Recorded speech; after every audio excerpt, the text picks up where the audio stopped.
अब हम बात करते हैं अपनी कंपनी MCX यानी कि multi commodity exchange of India limited. तो बात करें MCX की, तो इंडिया का पहला कमोडिटी एक्सचेंज है और 2003 में ये लॉन्च हुआ था, यानी कि 20-22 साल पुरानी काफ़ी एक्सपीरियंस कंपनी है। बात करें तो एक ट्रेडिंग प्लेटफॉर्म है और काफ़ी सारी अलग टाइप के जो कमोडिटी डेरिवेटिव्स हैं उसमें एक्सचेंज जो है ये ऑफर करता है ट्रेडिंग।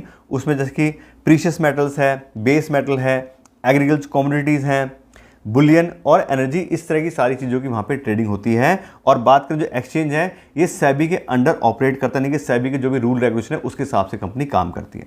बात करें तो कंपनी की क्लियर मोनोपोली है इंडियन बिजनेस में। इंडिया की बात करें तो इंडिया का सबसे बड़ा कमोडिटी डेरिवेटिव एक्सचेंज है और 96% शेयर है कमोडिटी फ्यूचर मार्केट के अंदर। तो काफ़ी अच्छे से मार्केट कैप्चर कर चुकी है कंपनी और लगभग सारी ट्रेडिंग इसी प्लेटफॉर्म पे होती है। इसके बाद में जो दूसरा लार्जेस्ट प्लेयर है वो है NCDX, उसका सिर्फ 4% का मार्केट शेयर है। तो कंपनी एक तरह से क्लियर मोनोपोली यहाँ पे होल्ड करती है। फिर बात करें तो कौन कौन से टाइप के यहाँ पे जो चीज़ें हैं उनकी ट्रेडिंग होती है, क्या उसका ब्रेकअप है। तो प्रीशियस मेटल का जो टर्नओवर है वो 62% का है टोटल के अंदर, एनर्जी 28%, बेस मेटल 9% और बाकी दूसरी चीज़ें 1%, उसमें एग्रीकल्चर कमोडिटीज़ हैं और इंडेक्स फ्यूचर्स वगैरह हैं, उसका 1% ट्रेड होता है। तो मेनली जहाँ पे देखें तो प्रीशियस मेटल्स और एनर्जी का सबसे ज़्यादा ट्रेडिंग होती है। फिर बात करें कंपनी के रेवेन्यू ब्रेकअप की, कंपनी को कहाँ से पैसा आता है, कैसे पैसे कमाती है। तो कंपनी का जो मेन रेवेन्यू है वो ट्रांजैक्शन फीस से आता है 82% का।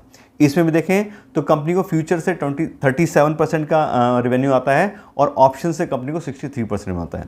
फिर बात करें तो कंपनी अदर ऑपरेटिंग इनकम भी जनरेट करती है 6% के आसपास टोटल रेवेन्यू का, और इन्वेस्टमेंट इनकम भी कंपनी की 12% की है। लेकिन बात करें तो मेनली कंपनी को जो पैसा मिलता है वो उसकी ट्रांजैक्शन फीस के हिसाब से उसको मिलता है। फिर बात करें एवरेज डेली टर्नओवर की, तो बहुत ही अच्छी एवरेज डेली टर्नओवर है 1,73,000 करोड़ की। अभी जो है इसका 2025 का जो फर्स्ट क्वार्टर है उसके रिजल्ट आए थे उसके हिसाब से कंपनी की 1,73,000 करोड़ की डेली टर्नओवर है, जबकि 2023 के अंदर सिर्फ 57,000 करोड़ थी। तो बात करें तो 3 गुना के आसपास, बल्कि उससे ज़्यादा ही हो गया यहाँ पे टर्नओवर। तो काफ़ी अच्छा इंप्रूवमेंट पिछले 2-3 साल में कंपनी ने करा है। इसमें बात करें तो फ्यूचर्स में क्या है, ऑप्शंस में क्या है। तो फ्यूचर का जो डेली टर्नओवर है वो 26,000 करोड़ का है, जबकि 2023 के अंदर 24,000 करोड़ था, तो उसमें बहुत ज़्यादा इंक्रीमेंट नहीं आया है। लेकिन ऑप्शंस की बात करें तो ऑप्शंस का जो अभी डेली टर्नओवर है 1,47,000 करोड़ का है, जबकि 2023 के अंदर सिर्फ 34,000 करोड़ का था। तो मल्टीपल टाइम्स हो गया है। तो काफ़ी अच्छी ग्रोथ पिछले 2-3 साल में यहाँ पर देखें तो ऑप्शंस के अंदर इस एक्सचेंज में आई है।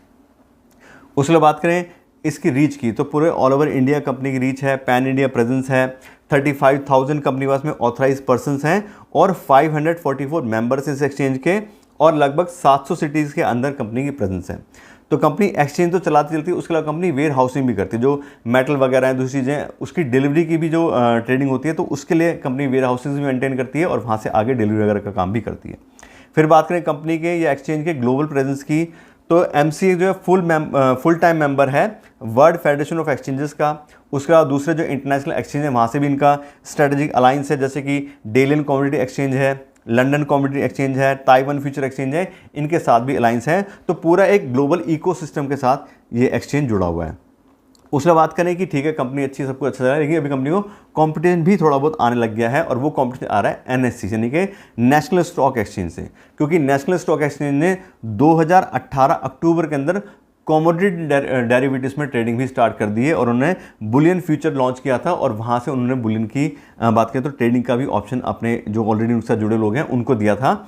उसके अलावा NSE की जो और भी बहुत सारी चीज़ें जो प्लान कर रहे हैं, तो अगर NSE full flash commodity trading में आ जाता है तो कहीं ना कहीं इस कंपनी को एक कंपटीशन आ सकता है। लेकिन बात करें तो 2018 से लेकर 2024 तक अभी तक तो कोई खास इसमें भी ऐसी कोई बहुत ज़्यादा ग्रोथ NSE के उसमें ट्रेडिंग में नहीं है, ज़्यादातर चीज़ें यहीं पर चल रही हैं। तो उससे एक मतलब है एक थ्रेट, लेकिन अभी बहुत ज़्यादा उसका अभी असर यहाँ पर दिखाई नहीं दे रहा है।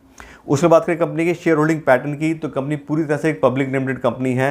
प्रमोटर्स के पास में कंपनी के 0% शेयर्स हैं, सारे पब्लिक FI और DIs के पास में है। FIs ने इसमें 21% स्टेक लिया हुआ है और DIs का इसमें 57% स्टेक है, और पब्लिक का भी 22% का स्टेक है। तो लगभग सभी लोगों ने काफ़ी अच्छा अमाउंट इसमें इन्वेस्ट किया है। खासकर बात करें इंस्टीट्यूशनल इन्वेस्टर्स की, तो 78% का यहाँ पे स्टेक है इंस्टीट्यूशनल इन्वेस्टर्स का। अब जैसे हमेशा बात करते हैं, अगर किसी भी कंपनी के अंदर इंस्टीट्यूशनल इन्वेस्टर्स का हाई स्टेक होता है तो क्लियर एक पॉइंट होता है कंपनी अच्छी है। जैसे हम बात की ऑलरेडी कंपनी की मोनोपोली है और ऑल ओवर इंडिया काफ़ी प्रेजेंस है, पूरे वर्ल्ड वाइड सब जगह कनेक्टिविटी है, तो अच्छी कंपनी है, इसीलिए इन सारे लोगों ने अपना पैसा इन्वेस्ट किया है। तो क्लियर में दिखाई दे रहा है कंपनी के फंडामेंटल अच्छे होंगे, फ्यूचर उसका ठीक दिखाई दे रहा होगा, इसीलिए इतने बड़े बड़े इन्वेस्टर्स पैसा इन्वेस्ट करके बैठे हैं। तो हमारे लिए भी अच्छा ऑप्शन हो सकता है। तो क्लियर हमें दिखाई दे रहा है कंपनी का बिजनेस अच्छा है, बिल्कुल मोनोपोली है, सब चीज़ अच्छी चल रही है, तो बिल्कुल बहुत ही बढ़िया और strong business profile company hold करती है।